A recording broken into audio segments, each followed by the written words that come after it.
Uy, balita ko, kakaiba tong helmet na to ah. Tingnan ko nga kung anong laman. Uy, ngayon lang ako nakakita ng ganitong helmet. Merong anime. Ano ba to, anime?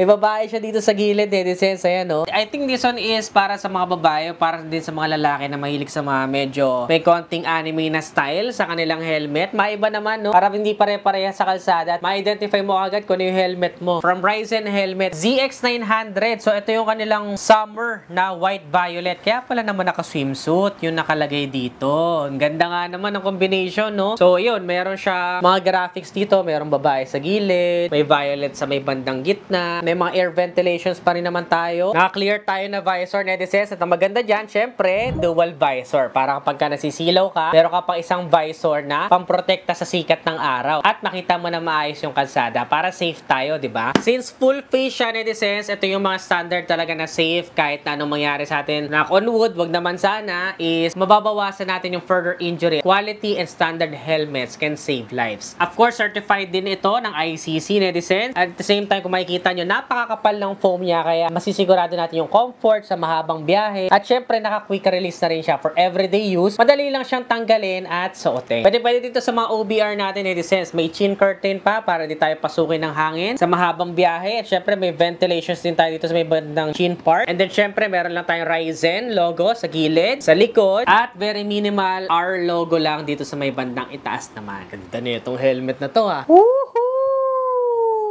Ganda. Loob. Wow! Grabe. Ganda. Tukatin natin. So this one is large, netizens. So, snug fit to sa akin. Uy, sarap ng foam ha.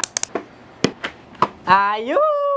Kung gusto mo rin na maiba sa kalsada, netizens, mamili ka na lang kung anong design and color. Ilalagay ko lang dyan sa link. Ano pang hinihintay mo? Check out na!